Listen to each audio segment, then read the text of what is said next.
So yun, good news kasi kahit papaano yung Facebook natin is umabot na ng 100 views. Yung sa YouTube Shorts natin, umabot na ng 100 views. And yung sa Facebook Reels natin, umabot na rin ng 100 views. Yung sa TikTok na lang, hindi pa rin tayo pinagbibigyan ni TikTok. Pero malay natin, di ba? Pagdating ng panahon, kahit papaano is aabot na rin ng 100 views yan. Talaga nararamdaman ko na aabot na ng 100 views din yun. Yung mga ibang videos ko kasi doon sa TikTok is umaabot na ng 90 plus. So, kunti na lang talaga magwa 100 na rin.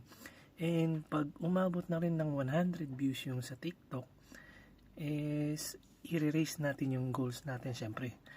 Nung dati na 100 views, syempre, gagawin natin is 200 views naman. Diba?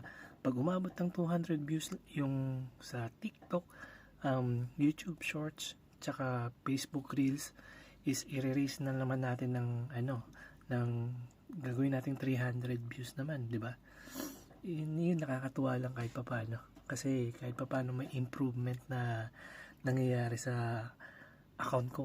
And yun, nakaka-motivate din syempre kasi nga kahit papaano is yung dalawa umabot na ng 100 views. Yung isa na lang, TikTok, baka naman.